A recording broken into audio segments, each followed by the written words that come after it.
Pranam sir. Dubey sir, now you can start. Okay. Good evening, friends. I am going to share a video which is from the same series that we had last time, Beyond Myth and Tradition. Now, this one is on conflict. So I'll share it. This is about 28 minutes, as Dinesh Waghmare mentioned. And after that, we'll have, uh, we'll be sharing our understanding with each other on this theme.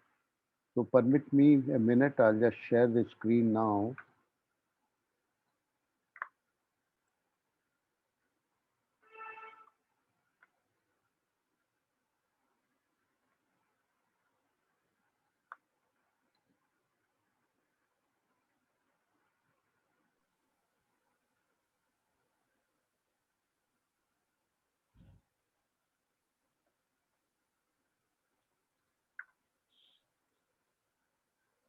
Are you able to see it?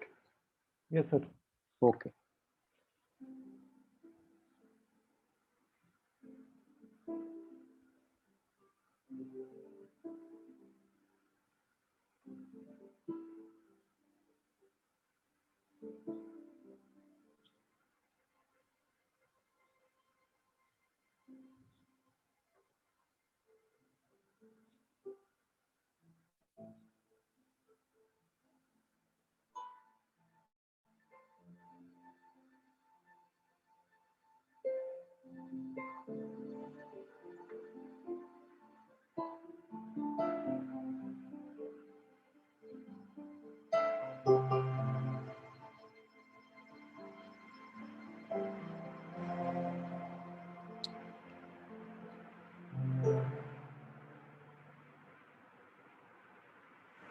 When you are inquiring deeply why human beings, after so many million years,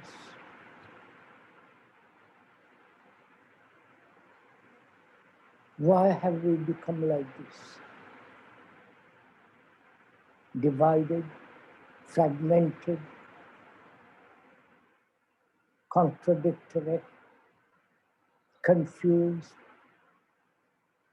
everlastingly seeking pleasure, never ending with sorrow, never comprehending his relationship to the world and to each other. Why there is this infinite conflict between man and man, this perpetual conflict between man and man, between man and woman. Why? Can we live together without conflict?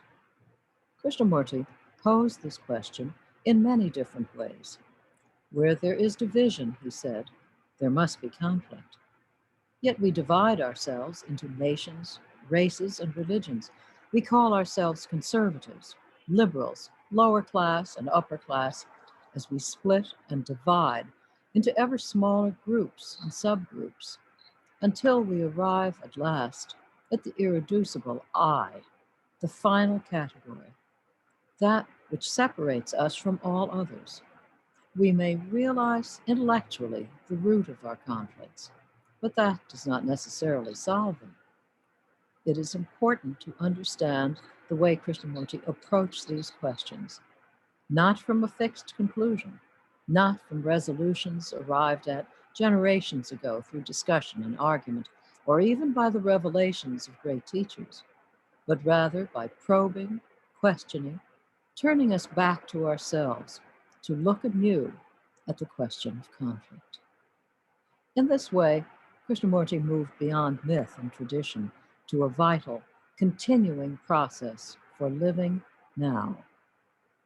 Krishnamurti on conflict.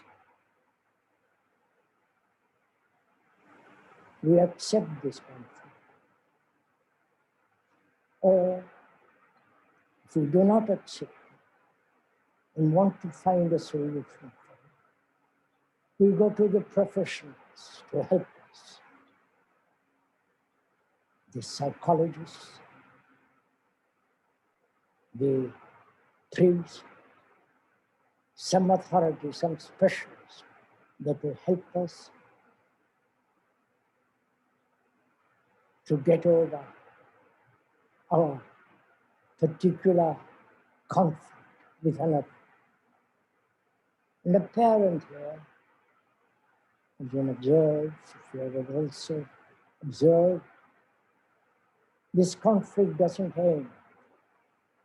You may cover it over. You may run away from it. You may somehow forget it and accept it. But there is the conflict inwardly in our relationship with all human beings, our intimate, our distant. You never asked why. Whether that conflict between human beings, intimate or otherwise, can ever end. We're observing together. So you're not learning it from the speaker. It's not teaching you anything. Please understand this. It's not teaching you a thing.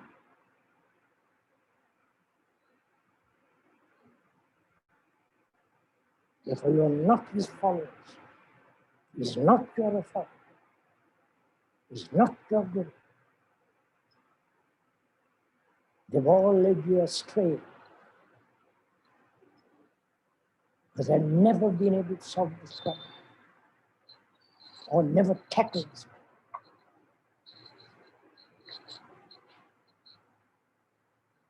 So, in observing together, we're going to discover why this conflict exists, whether it's possible to end completely, not theoretically, not for a day, end.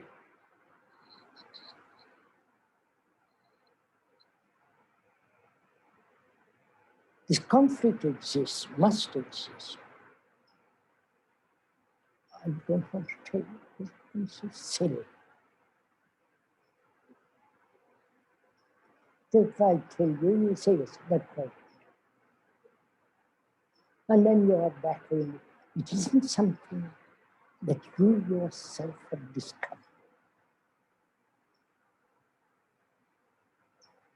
You know what happens when you discover something for yourself? Psychologically, you have immense energy.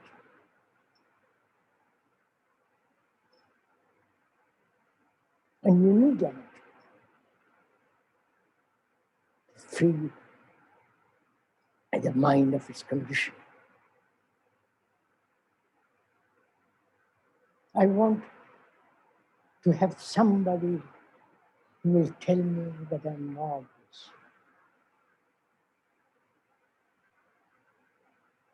So I'm building an image about her.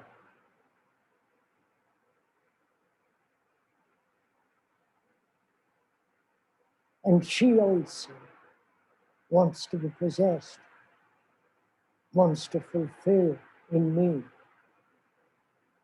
sexually, wants me to be something different from what I am. So there is this. Each one living it maybe for a week or a day or years, have built an image which becomes knowledge. Follow this, please follow this. Knowledge about each other.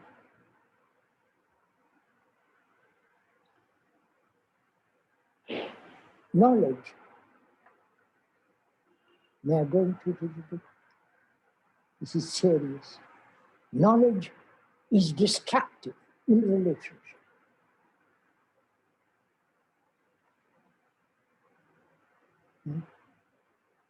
If I say to once understand this, so we have to inquire a great deal into the question of knowledge.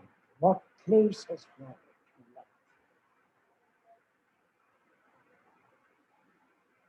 in life? Are we together in this observation?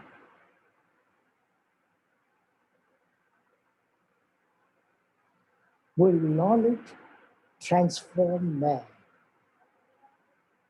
What place has knowledge in the mutation or in the ending of conditions?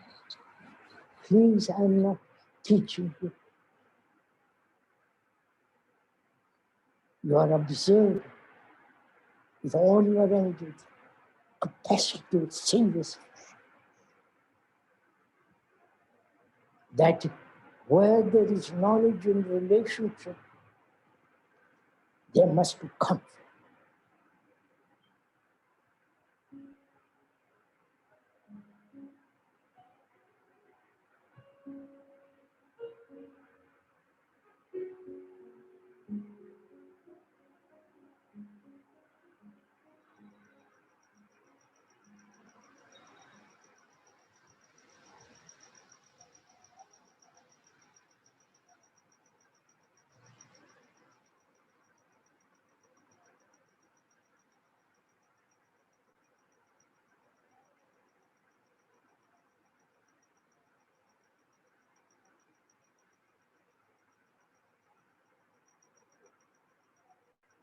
Thereafter, can man live on this earth peacefully without suffering?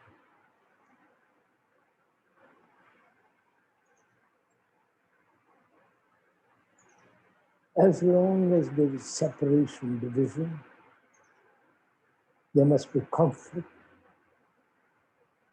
and conflict brings about suffering.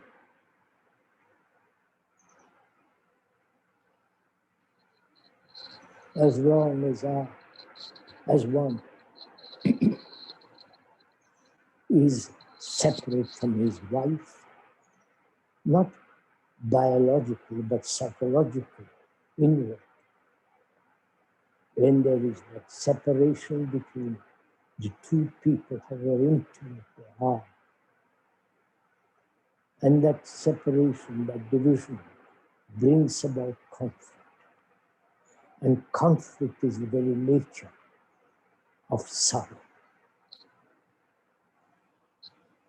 Because in that conflict, we are destroying each other.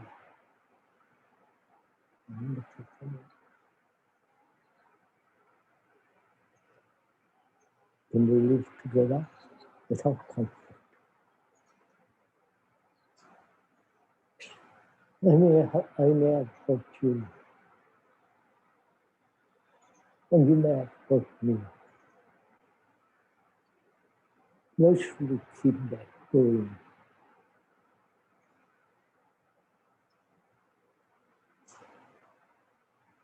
Why should we keep that record of pain?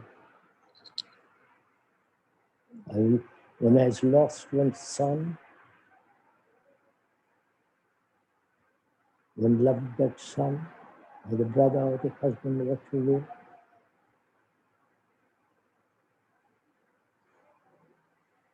And there is shedding of tears, trying to escape from the actual fact that he or she has gone, and feeling the pain, the anxiety, the loneliness of it, trying to escape from that loneliness.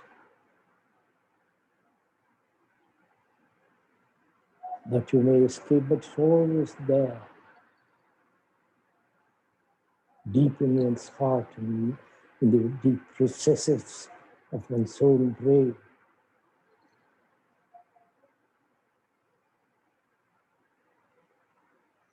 What are we holding on to? The image, the memory, the past. We never seem to let go that image, the past. So when one watches without any motive, without any sense of direction, just to watch this whole movement of suffering, not only and so in suffering, but the whole of humanity suffering, of which we are part. No, we are humanity. If you understand your own sorrow, watching it like a precious jewel,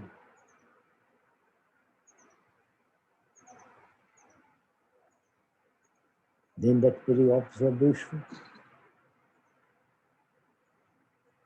an observation of that, with that clarity and purity can only come when there is no sense of escape.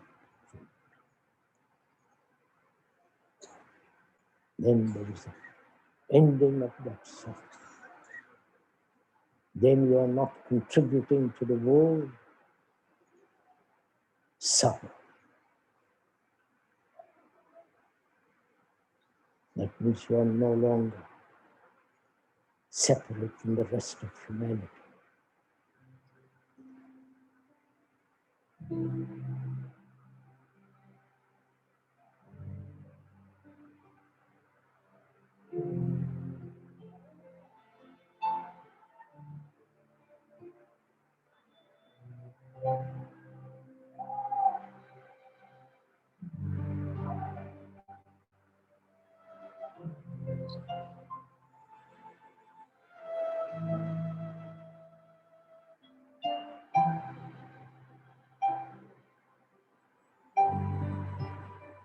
If I may talk a little about myself, I watched it in India.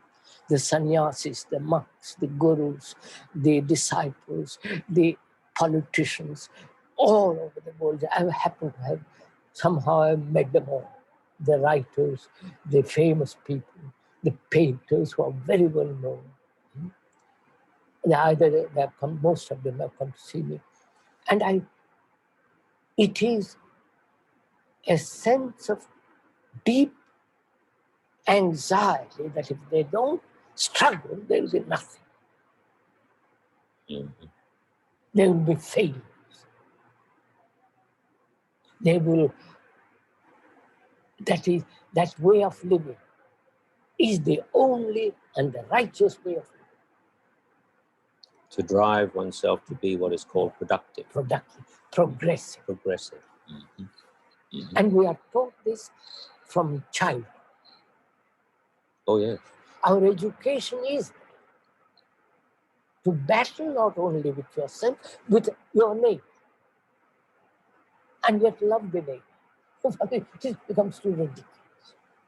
So, having stated that, is there a way of living without conflict?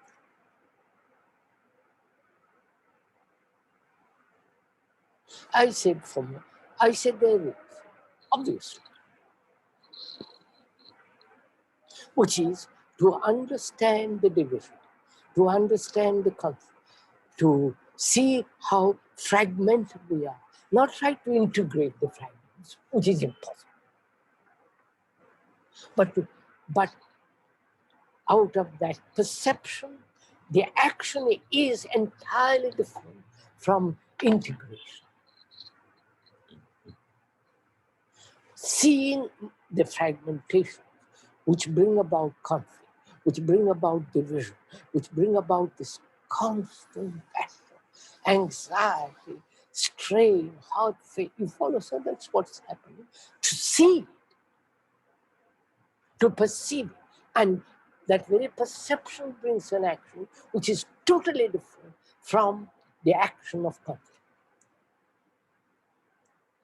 Because the action of conflict has its own energy, brings its own energy,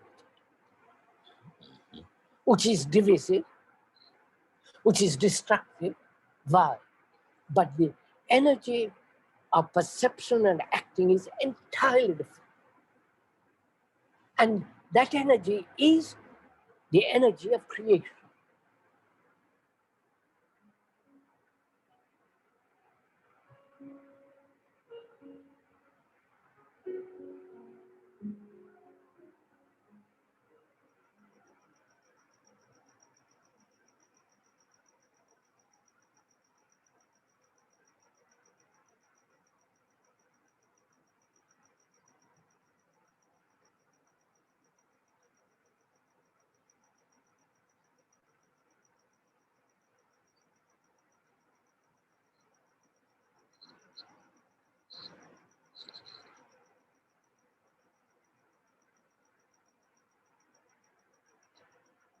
Now, how do you, as a psychologist, psychotherapist, help another who is deeply hurt and is unaware of it, and to see if it is possible not to be hurt at all?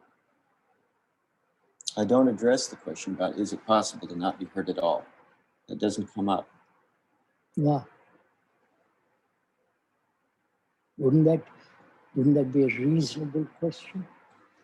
Well, it seems to be what we're asking here. It is the essence of the question that we're asking. We ask it in terms of particulars only in therapy. And you're asking it more generally. Is it possible to end this hurt, period, not just a particular hurt that I happen to have? So how should we proceed? Well, it would seem that the structure that makes hurt possible is what we have to get at. What makes hurt possible in the first place, not this hurt or that hurt. What I think that's fairly simple. Why am I hurt? Because you say something to me which is not pleasant. Well, why should that hurt you? Because I have an image about myself as being a great man. You come along and tell me, don't be an ass, and I get hurt. What is it that's being hurt there? There, the image which I have about myself. I'm a great cook, a great scientist, a great carpenter, whatever you will. I've got that picture in myself, and you come along and put a pin in it. And that gets hurt. The image gets hurt. The image is me. I feel that will not be terribly clear to many people. How can I be an image? You see, many people will ask, you say, how can an image get hurt? Because if an image is nothing at all, why does it hurt? Because I've invested in that image a lot of feeling. Yes. A lot of ideas, emotions, reactions. All that is me. That's my image. It doesn't look like an image to me, though. It looks like something real. That of course, for most people is very real. Yeah. But that is me. The reality of that image is me. Yes. Well, can we get clear that it's an image and not real? Image is never real. Symbol is never real. You're saying that I'm just a symbol. Perhaps. That's a big step.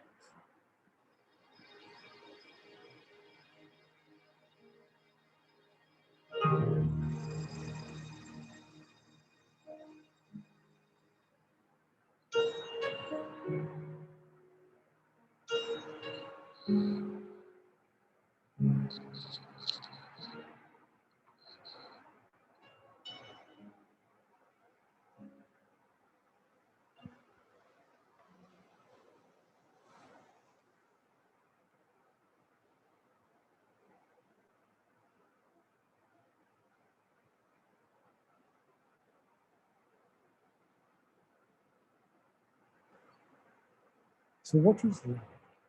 As we know,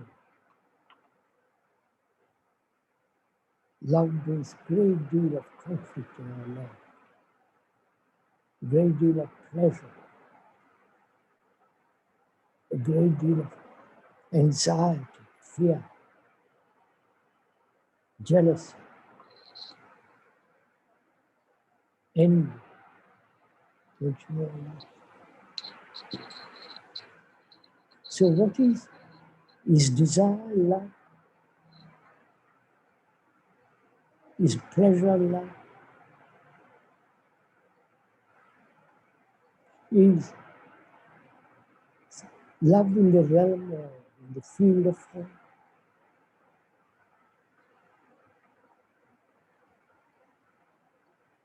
And apparently, for most of us, it is in that field of conflict, pain, anxiety, and fear.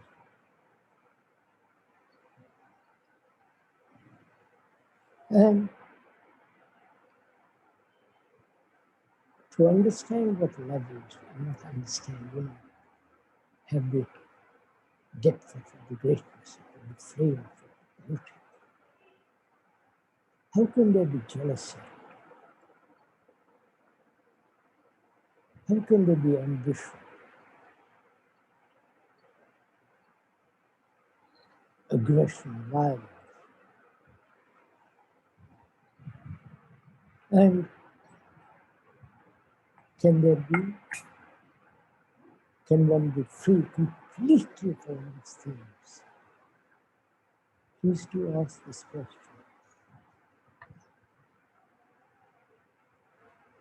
Where there is love, then there is do what you will into the right action. But you never bring conflict towards love.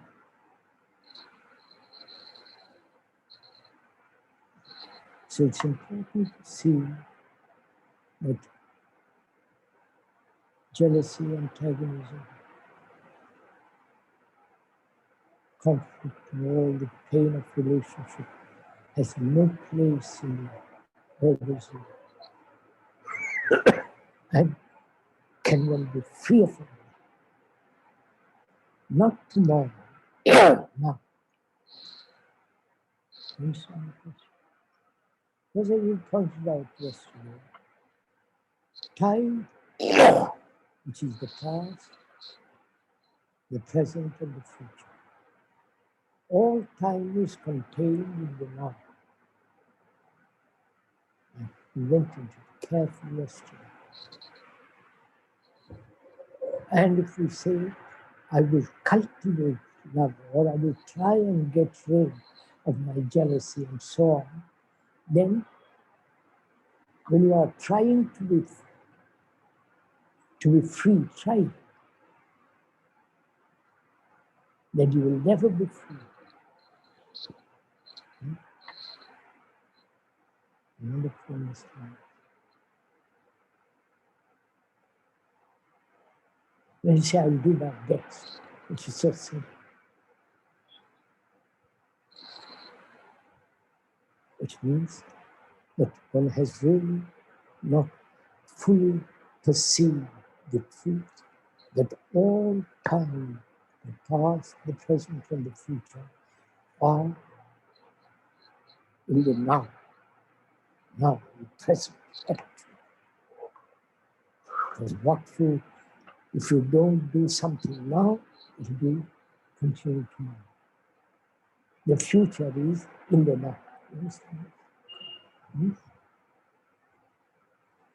So, can one put aside completely all the causes of conflict, which is the self, me, so that there is this sense of flame, the greatness of beauty and love.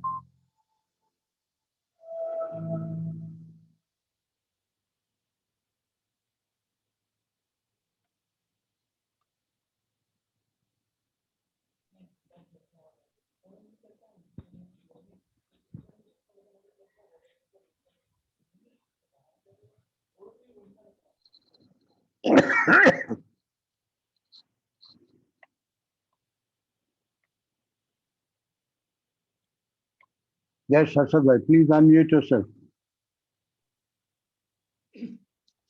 Yes, are you able to hear? Yes. Thank you, Dubeyji.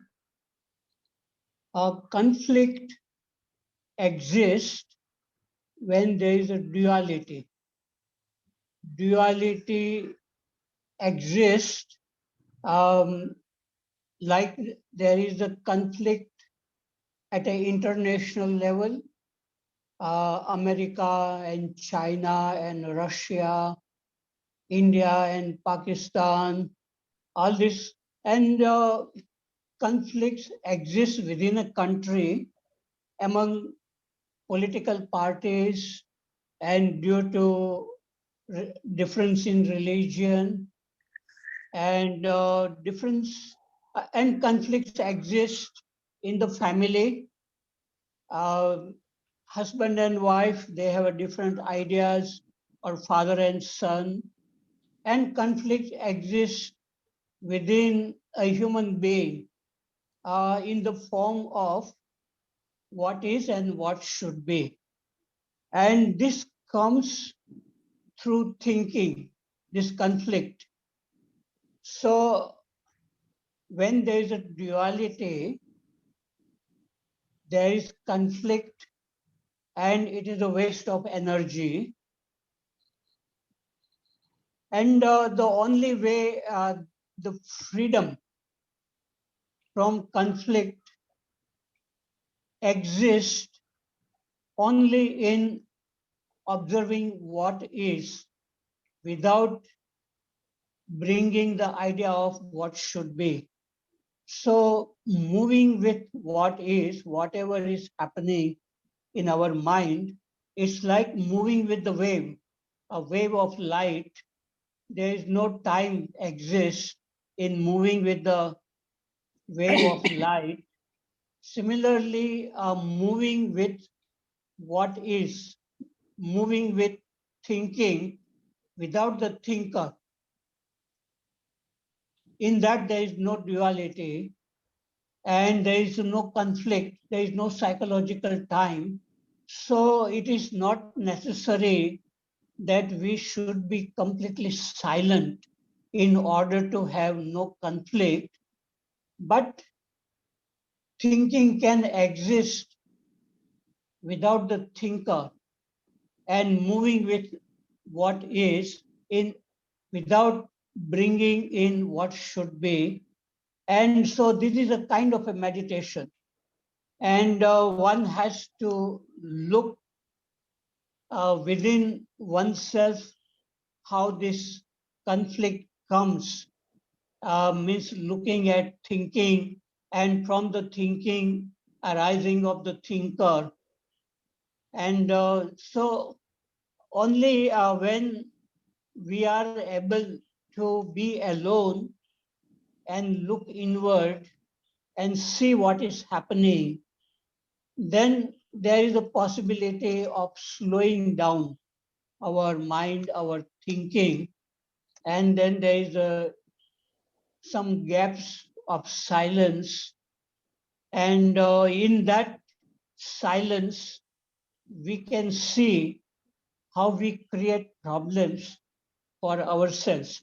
Most of the problems, like getting hurt, as Krishnaji was talking about, it comes because there are images formed within us, and when somebody says something unpleasant, that image which we have, it gets hurt, and then there's a loss of energy. So everything, it depends on whether we are able to watch clearly how our mind is working.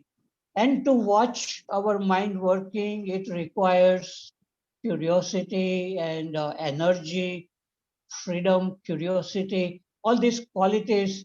And generally, our mind is going so fast that we are not able to see what is happening and how problems are arising.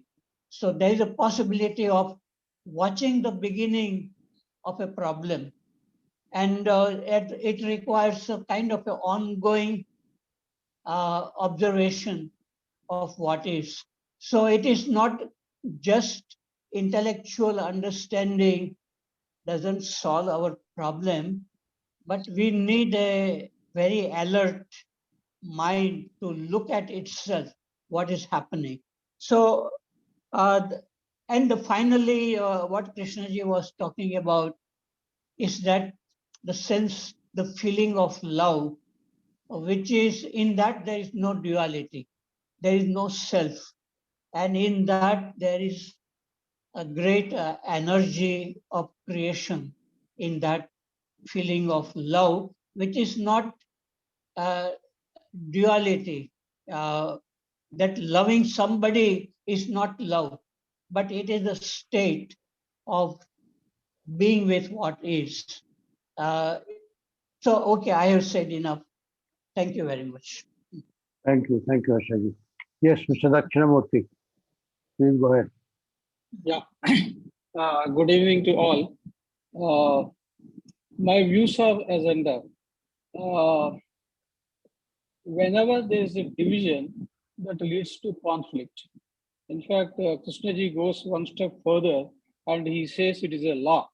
Not in these video that we have seen, but in other talks, he has mentioned that it is a law.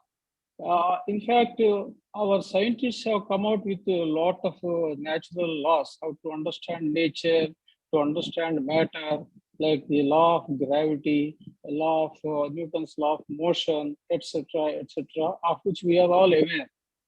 To my understanding, Krishnaji is the first liberated person who talked of psychological laws. That is, any division in the field of in the inner world will lead to conflict. Other than that, he has mentioned other things also, like observer is the observed, and you are the world, and the world is you. These are like as much like psychological laws propagated by Krishnaji. Now we have to understand, before we understand conflict, why the division is coming. That is very crucial, because the division is the beginning of conflict. For example, suppose I am a scientist and I am working in the laboratory and looking at some microbes under the microscope. I am the subject, and the microscope, the microbe I am observing under the microscope is the object. There's no problem. Subject and object are quite well defined, and they are well known, easily understandable. Whereas in the psychological field, when I am observing my anger, there is no subject and object there. There's only subject, because the anger is me.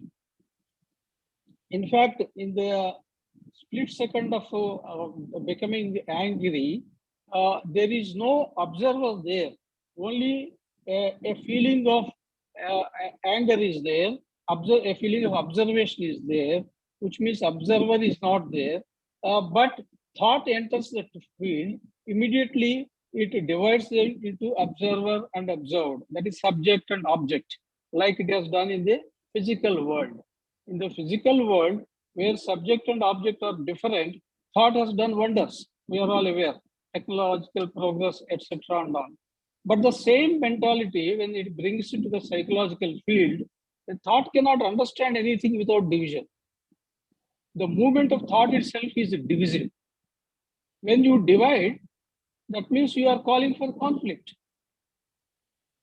So to my mind, that appears to be the root cause of the problem. Thought entering the psychological field and creating a division, which is illusory, and creating to conflict and loss of energy, etc., and all that. So we have to see that why thought is entering the psychological field and how much of havoc it is creating, and that is possible only with choiceless awareness and a state of attention. Otherwise, this conflict will continue perpetually. And the inner conflict is reflected in the conflict in the external world, like wars and fighting between nations, fighting between religions, fighting between various creeds, etc., and all. So basically, the divisive nature of thought entering the psychological field and trying to understand things in with division, by dividing everything, that's how the conflict is arising. That's all from my side. Thank you. Thank you.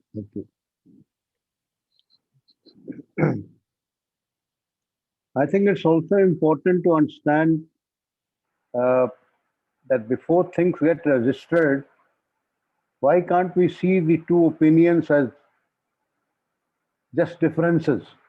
Why should conflict come into being? You say something which is not very pleasant to me. Can I just see that as an opinion and be with it? That is all. Why should there be a conflict? What you say, and biologically, I can't stop that from being registered. Perhaps the brain does register what you're saying. But can I move from fact to fact and not get hurt? Or even though I pass through hurt, I come out of it at that very moment. Is it possible to do that? This is just a point I'm raising, and I would like people to respond to this. Yes, but let's hear Durga ji what she has to say. Yes, Durga ji, please unmute yourself. Unmute. Unmute. Yeah, Yeah.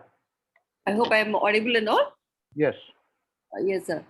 Yeah. It's good that you also put forward your points. What are the takeaway points from this video?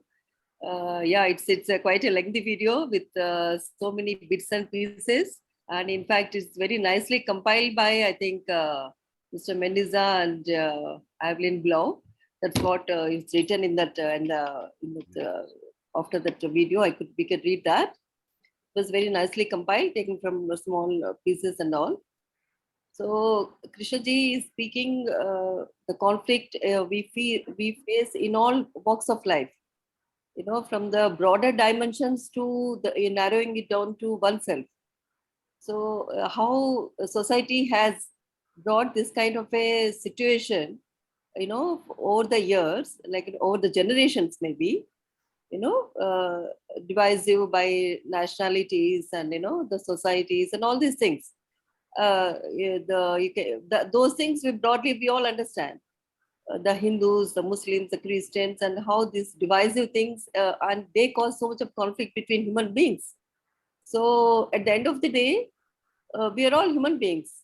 That religion and all those things, they have come later on in life. That identification has started once you're born. But basically, human beings all over the world, wherever they're living, they remain the same. I think that much understanding we all also can have. But this divisive element of thought and this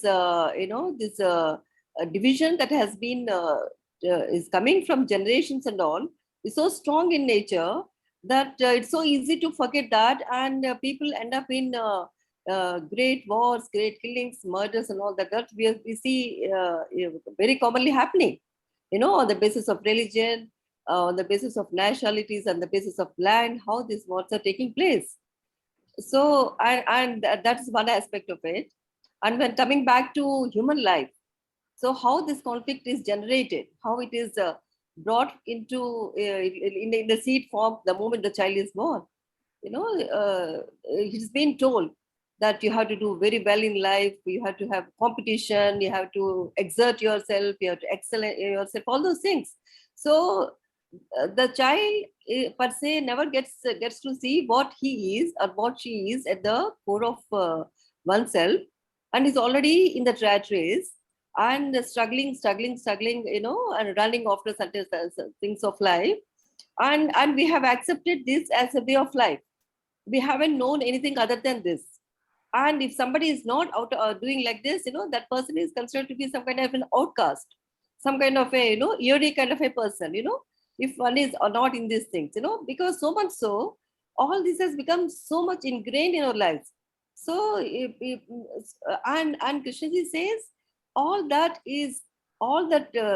conflict, that kind of a, the adrenaline pumping all the time to achieve some goal or the other, how it is destructive by nature, and how it is causing so much of, chaos in one's life. And when your life is so full of chaos, so much of anxiety, so much of tension, so where is the tranquil moments for anything to happen in life? And now the question comes, what are we going to do with this tranquil moments? Okay, the Krishnaji says there is a conflict, it is going to be there. And at the end of the audio, he says, this conflict is not necessary. But if we are going to make that as it should be, then also we are going to face problems in our lives. If we say, no, I shouldn't have conflict, so then that becomes what should be for us. So rather than making, there should not be conflict in my life, rather than can I watch why the conflict is arising in the first place? Is it because one always wants to be assertive in their lives? One wants to have their own opinions, their own impressions getting carried away all throughout their lives. That's where the conflict comes with the other person. So that may be one area one can focus upon. And these great passionate discourses of Krishnaji makes us reflect on all these things about life. Is competition so necessary? Is running after things is so necessary? So he makes us pause and makes us reflect on all these things. Rather than we can just sit idle, no, I shouldn't have conflict, I shouldn't go. So we are creating another kind of, it should be there. So this is what I have to say. On one more point, sir, I just would like to say, he says conflict exists because we don't know, we feel that, things are everlastingly be there. There is no permanence in life, there is no security. These are the fundamental points he says in the beginning itself. When there is no security in life, when there is no permanence in life, then why do we cling so much to all these things? Why do we, why can't we let go of these things? And why should we spend all our energies and lifetimes in all these things? These are the questions he makes you to ask oneself, reflect on all these issues. And that's what I have to say, sir. These are the takeaways for me from this video. I've heard it twice or thrice. So that's all I had to contribute, sir. Thank you. Thank you. Thank you.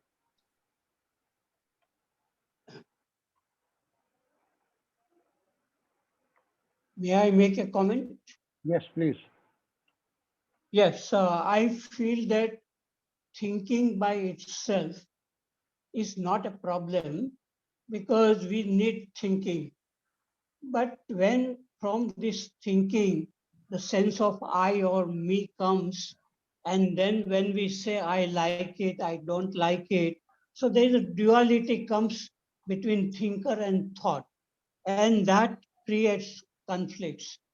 And as Durga ji said, that not to have conflict can also become like an ideal, what should be, and that can create conflict. What is lacking, I think, in human beings is that awareness which can look at thinking very clearly. And that awareness is not in the dimension of thinking. And as long as we remain with the thinking and intellect, then conflicts will arise between this thinker and thought. The sense of I or me will come. But when this awareness comes, then it can look at thinking moving smoothly. And with this awareness, thinking can work very efficiently. We can express our views without creating division with this awareness. So thinking is very much necessary for our daily life, but the conflict comes because of lack of awareness or choiceless awareness, what Krishnaji calls, or intelligence. Okay, I've finished. Thank you. Thank you, Harshad. Thank you. Yes, Dinesh ji. Are you able to listen to me, sir? Yes. JK has put a very valid question. Can the conflict be ended? And whatever reasons he has given for it, those are, first is division, separation, then I, because it is irreducible, so I is also the cause of conflict. Then there is image, which is also cause of conflict. Then there is knowledge, which is also cause of conflict. And then another reason is what he has given is, if somebody has departed from our life or we face any hurt, we cannot remain with it and we want to escape from it. We don't accept the fact and we don't deal with it. So these are the basic reasons. Now, he has put a question whether you can end it. So to end it means to end all these divisions, I, image, knowledge, and heart and all the feelings and image. So can this be ended?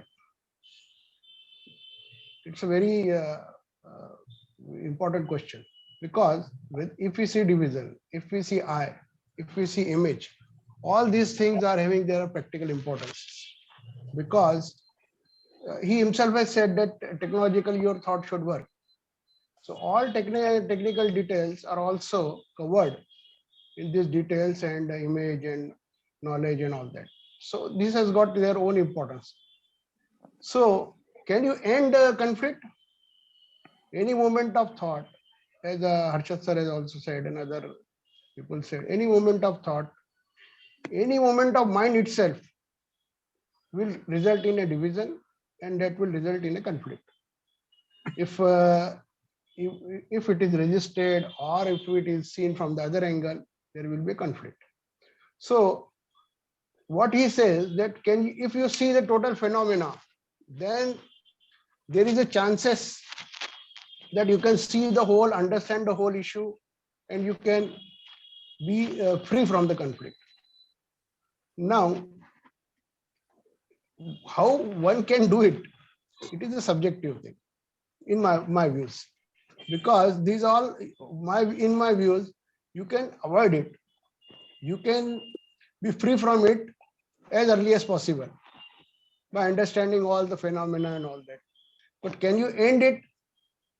This is a very tricky question for me, because to ending it means to end all the factors which we have mentioned earlier.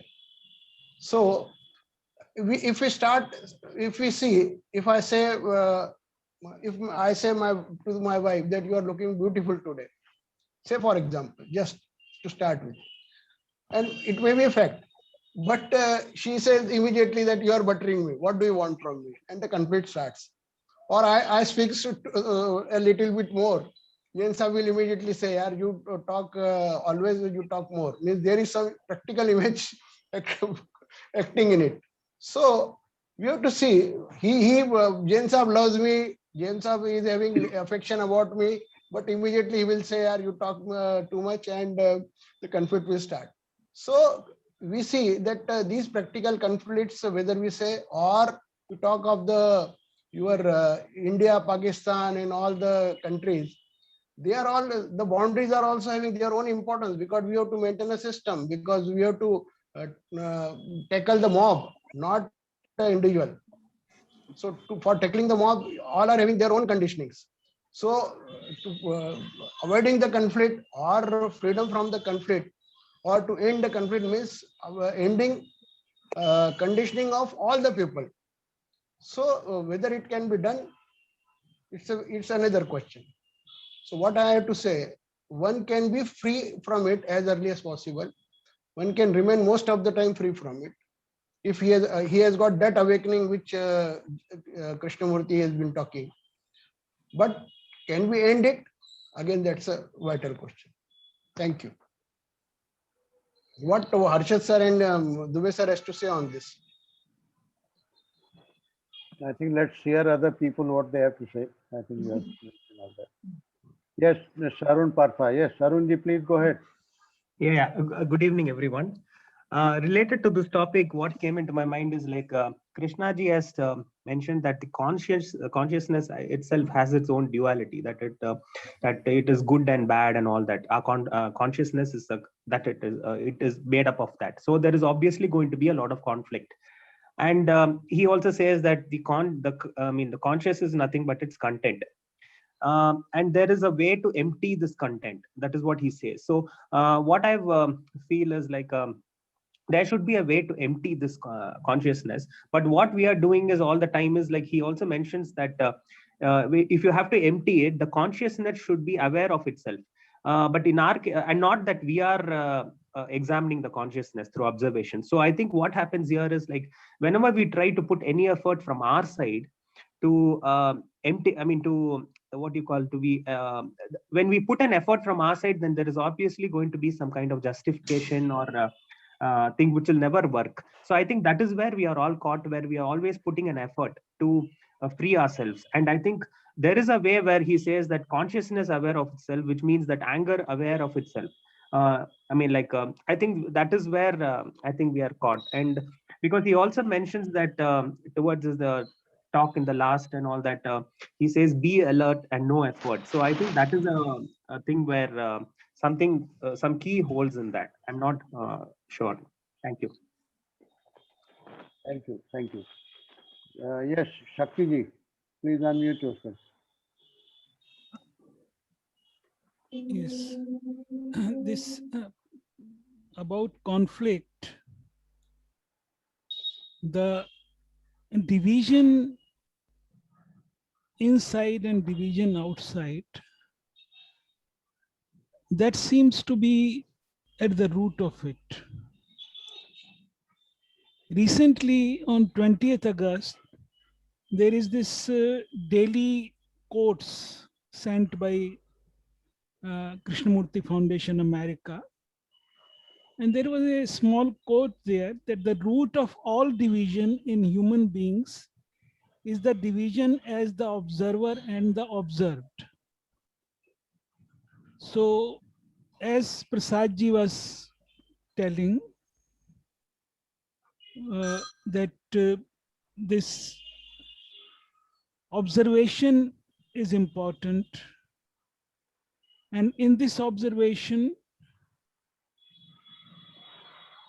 we, although it is intellectually clear that how can my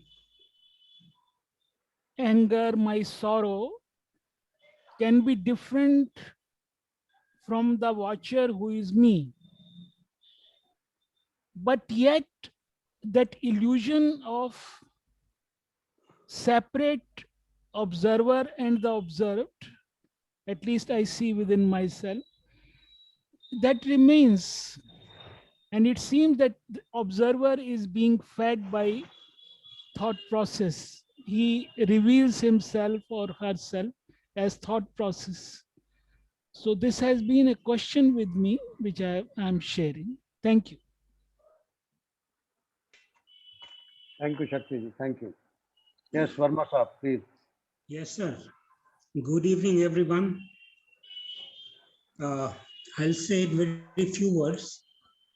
Topic beyond myth and tradition gives us a clue why this topic has been taken. It's a domain of the mind. Let us start from one who feels the conflict. Let us start from who feels the conflict. It will be relatively easy to start from myself with my conditionings. Starting point.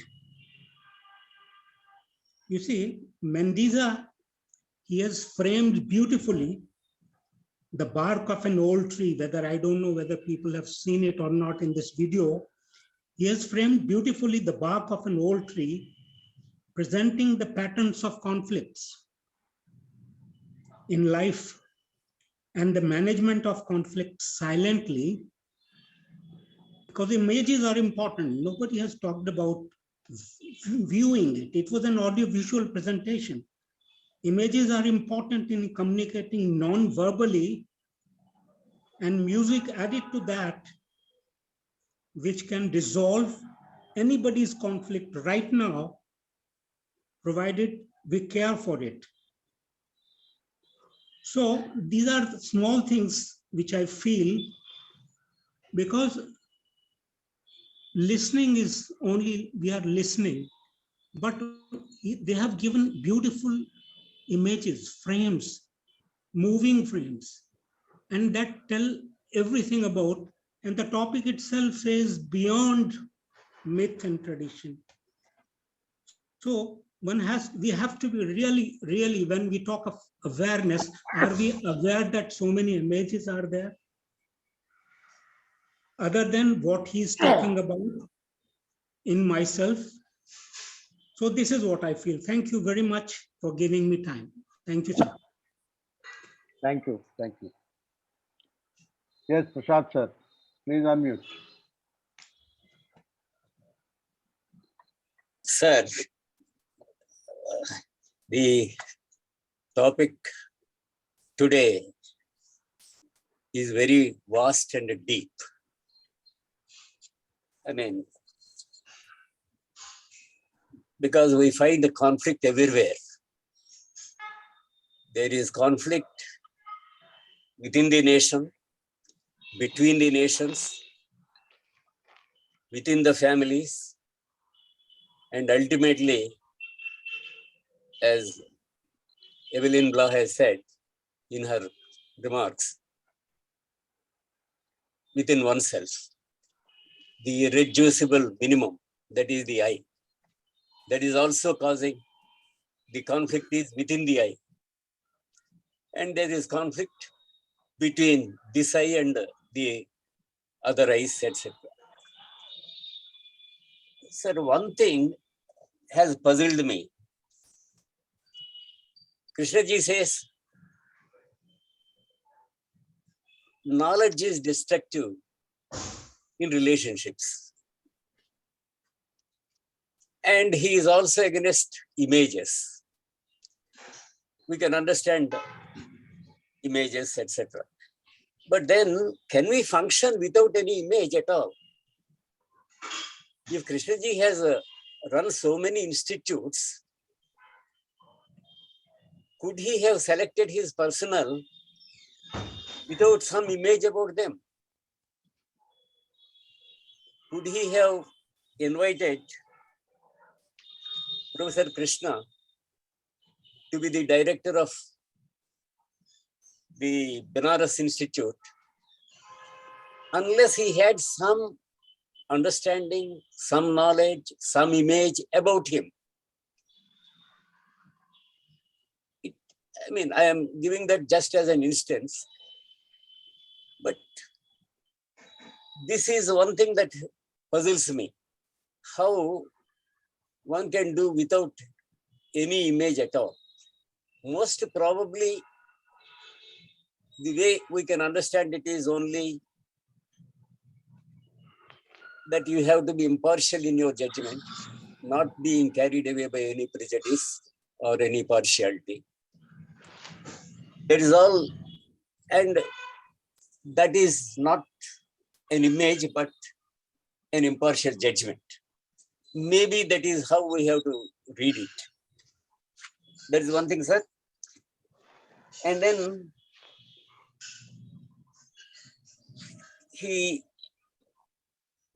all right, my conflicts with anybody, I am responsible for that. I can clear that conflict. But there are conflicts in the world, like the Prime Minister of India has to deal with conflicts between nations. And very often, a conflict is thrust on you. You have not created the conflict. You are not responsible for it. But there is an aggressor nation. How do you deal with that? And for that, also the way I look at it is, Krishnaji has said somewhere, we can't stop wars, but we have to deal with the causes of the wars. You have created the war in the sense that the hatred in you is contributing to the war. And so deal with the hatred in your heart. That is all you can do. You cannot stop the war, but if a sufficient number of people, they become free of their hatreds, maybe in course of time, there will be improvement in the world situation. And one thing, he says, you observe your sorrow and also the sorrow of the world. He is not simply saying, observe your own sorrow. When you observe the sorrow of the world, then he says, you are that separation, you don't become a separate entity. You become one with humanity. So maybe there is some clue there. That is, if you really observe the sorrow created by wars and all that, maybe there will be an impact, because you, as he says, you are the world and the world is you. And maybe your thinking will have some impact. That is one thing, sir. And then another thing which is really striking is, he says, the past and the future are in the now. So you should not take time. It is not a long process, or long duration. It is immediately. Now you see the causes of conflict within yourself. And if you see the causes of conflict, which is ultimately the self, then it can be an immediate freedom, not a long drawn out process, no practice, nothing. And so there lies the distinctive contribution of K. Thank you, sir. Thank you, sir. Thank you. I just want to say something about, because you mentioned something of which I am briefly aware. In fact, I asked the same question to Professor Krishna maybe 25 years ago, and I asked him that, how could Krishna hire you when he didn't know you enough?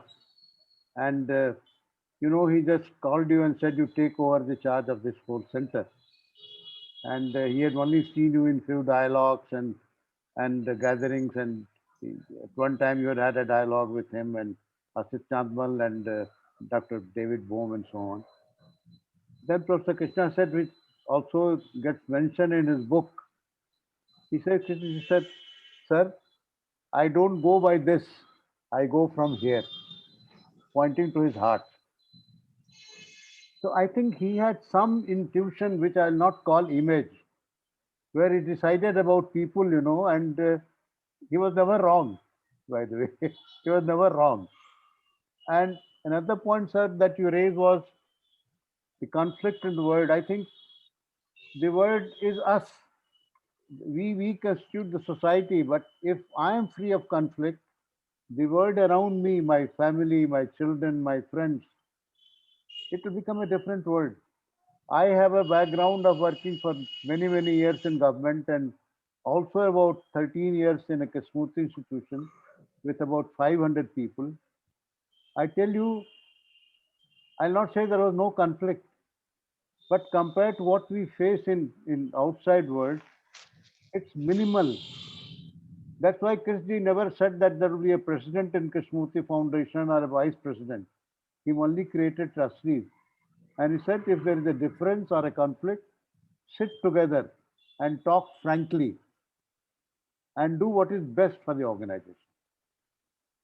So I think if in a place like Rajghat or Rishi Valley or Valley School with 400, 500 people, we can live relatively conflict-free, then there is a hope for the humanity. In a family, if the father is somebody who is not authoritative, you can see the kind of children, the kind of relationship he has with his spouse, his children, and so on. It makes a difference in the family. So I think we have to start from ourselves. That is what we can do. We can't do anything else. We can only begin from where we are.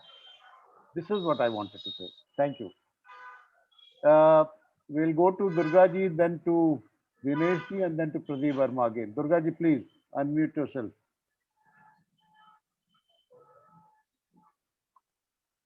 Yes, sir. Yeah. Yeah, it's very nice to hear the previous, previous participants' observations and your observation, your contribution also, sir. You were talking in such a happy, in a very optimistic and, and a very hopeful note. because most people in the K world, they become either very skeptical about his teachings, or either they feel he's not possible, or they feel very disillusioned at the end of their lives. But seeing all these optimistic notes, make me feel quite happy, because maybe I also belong to the one of those optimistic people. Regarding the question, sir, I also used to have these doubts. How can the image, when you are interacting with somebody, you need to have some kind of information, Mr. Prasad, he was asking the same question. These questions, I feel when we are asking these questions, maybe that is an indication that we are really focusing on what Krishna is saying. We are not intellectualizing what he's saying. He says, see it in your life, again and again with great emphasis and force. Don't just leave it to the discussion parts. See it in yourself. So these questions, when they come in us, maybe that's indication that, we are also working on ourselves. So I also feel, when in interactions, we have to have some kind of a, you can't even call image, some kind of information about the person with whom you are interacting. So, but I feel you need to be aware that, you are not forming an image of that. I think that's the second level of awareness, or you want to call it, or you want to name it, because he says that whole entire machinery of thought is so destructive. It runs and comes and forms images, and it carries on for years and years together. So I think, and the previous speaker, Mr. Dinesh, he also said, can it possible to end the conflict? I also feel, I don't think conflict can end in oneself completely. Maybe the entire nuances of this machinery system, the more we are aware of it, the more we get accustomed to them, the functioning of it, maybe that starts without we realizing, maybe we start, distancing ourselves from that, sir. That's what I have to say. And regarding the other one, how can this solve the entire world problems, the nationalities, the wars and all? This question used to remain with me for many long years. Then I used to feel, it's about the rising levels of human consciousness. We don't know how many lives he must have affected in his lifetime. The people reading, maybe they are very silently, very quietly, they may be reading. It may not be great fanfare and, all that halabaloo that goes along with other teachers, that may not be happening with Krishnaji. Because it is so sincere, it is so deep-rooted, profound, perennial truths and perennial philosophy. So he must have touched millions of people. Maybe the rising levels of consciousness that may, eventually lead to the peaceful solutions. So again, on an optimistic note, I'm also I feel optimistic about that. On this note, I just have to thank you for this time, sir. Thank you. Thank you. Yes, Dinesh ji, please go ahead. Are you able to listen to me, sir? Yes, sir. I want to point out a very important issue in today's talk, that till this time, we have been talking only about what are the results or what are the effects. Conflict, violence, these are all effects, basically. He has also pointed out about the energy of conflict. He has also pointed out about the energy of love. At various places, he has used the word energy. So what is this energy? What is in feelings and emotions, what is the role of this energy? This is the career, basically, which is behind, or which is the substratum, which is creating all these emotions and feelings of fear and other things. So are we aware of this phenomena? What is the pure energy available to Krishnamurti? Or as he said, he has just judged, I should not use the word judge, but he has opted for Krishnaji, Professor Krishna. On what basis? So one has to also work on this energy phenomena. See, I can also say the same words which JK is saying, just by repeating those words and this thing. But will that create that effect? So what is that thing? What is this energy? One has to work on this, because I should not use the word, but that will again arise a conflict. But in tradition, they have given a lot of importance to this energy phenomena. So one has to understand and one has to go deep and understand what is this career, what is this energy phenomena. Thank you. Thank you, Dinesh. I just want to bring another anecdote to what Dinesh has just pointed out. You know, a very senior trustee of the foundation told Krishji at one time that, sir, I have heard you for 40 years and I can repeat everything that you say to people. And when they ask questions, I almost use the same words. And I speak just as you would have answered them. So is what I'm doing something which is not true? Then Krishji said, no, sir, what you're saying is truth. But there is no truth in it because you are not living that. So that is very important. We can become a professor in philosophy, but to have the same consciousness that Krishna has, I don't know. I mean, there are people from Christ or Buddha, he was the only one who had that kind of consciousness. So I don't know what it takes to do that. Yes, Verma Saab. Yes, sir. Just a few responses to what Prasadji was talking about. Yes. Images. How can one be free from images? And why should one be? Actually, nothing is wrong with images,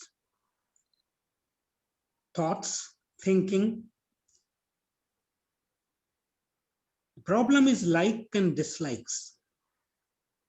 That creates problem. Likes and dislikes. That's why Harshadji is always talking about choiceless awareness.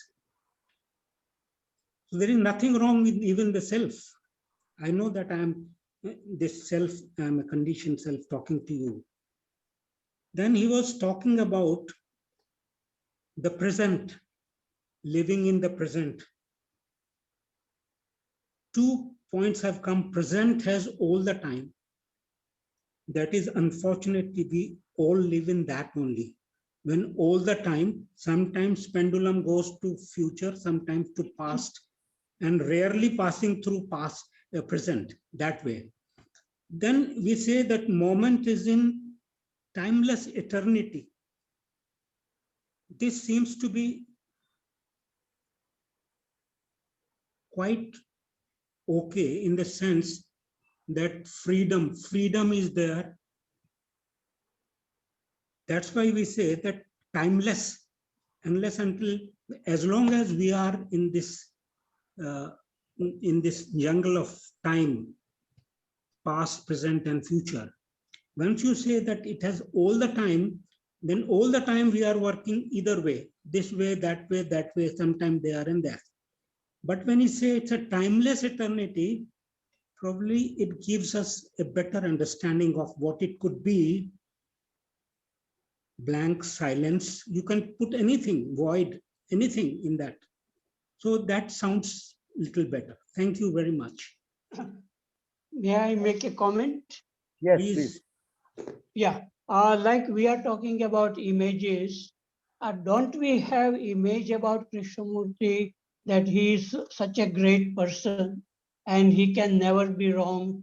I don't think it is like that. He was wrong in like his relationship with Raja Gopal and they had to go to the court case. So I think we do have images about Krishnamurti and sometimes when I criticize Krishnamurti's way or his idea, there are many people, they turn against me and then because they try to defend Krishnamurti. So one has to really look at for oneself and not depend on Krishnamurti. And when we are able to see everything clearly, we can also tell Krishnaji that no, I think different way, that you can't just say that everybody who spoke in the past, they have not helped anybody. I think Buddha has helped and many other people. And we can also say about Krishnamurti that though he spoke for many, many years, he himself felt that very few people understood or nobody understood him. So this is very important, that don't we have images about Krishnamurti, and are we able to see clearly our own mind? And if there is any conflict coming within us, can we see it clearly? So this is very important. So I think maybe I don't have anything else right now, and the time is over. I almost. Thank you very much. Yeah. Thank you, Harshad bhai. Thank you. I just want to add that uh, I will slightly disagree on this point that Krishna made mistakes, because he was very vulnerable. He was so vulnerable that he signed whatever Rajgopal brought it to him. So, and the court case happened not because of Krishna.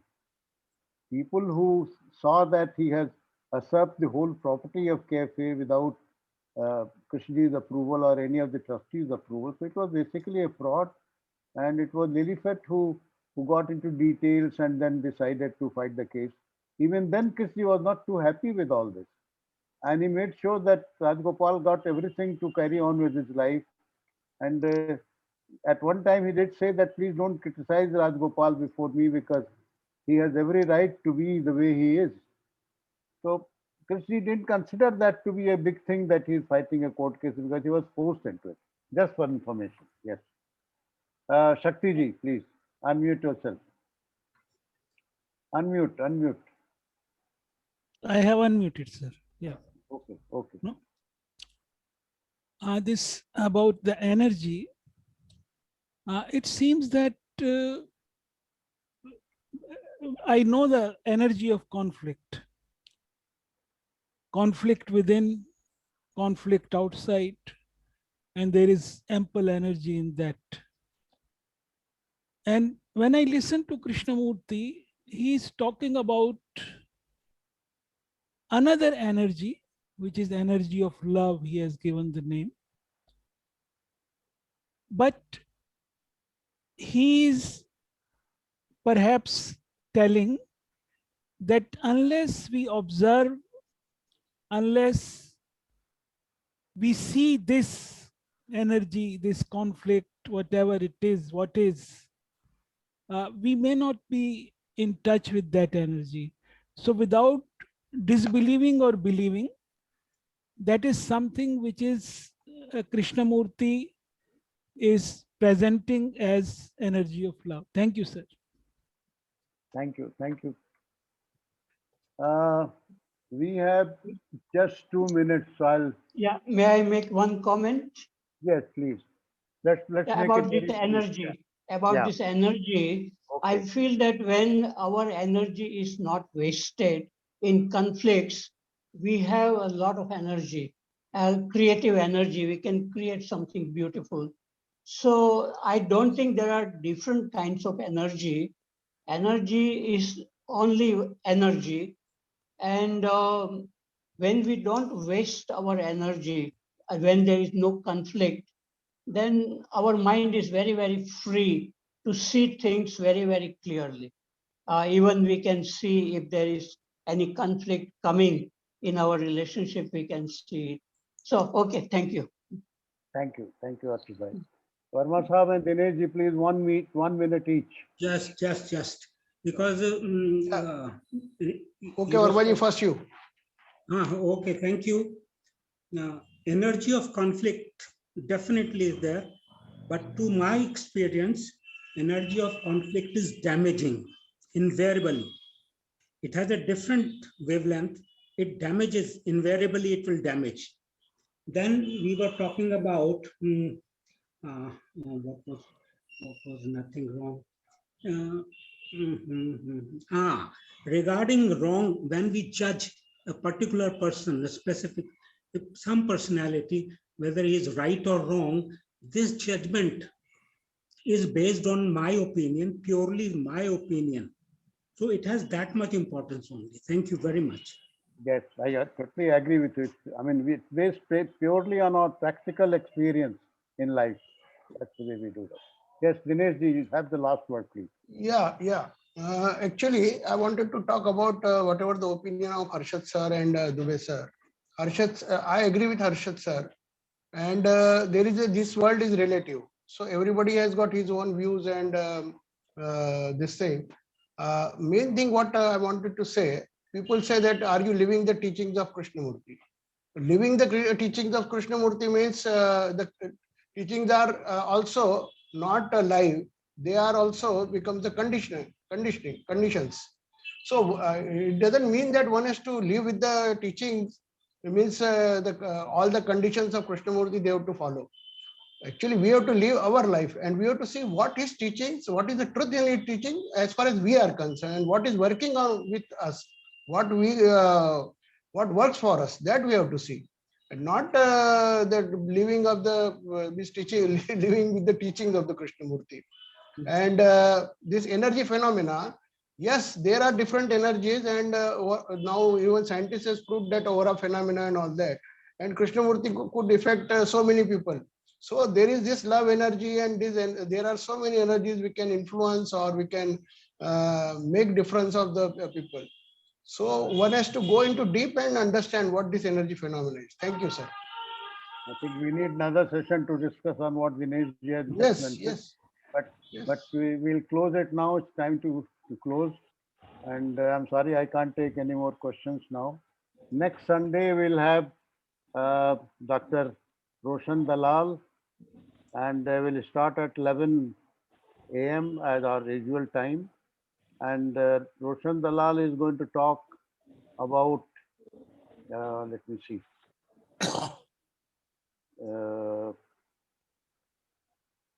Her theme is an Arhat perfect reflections on the life of J. Krishnamurti and other philosophers.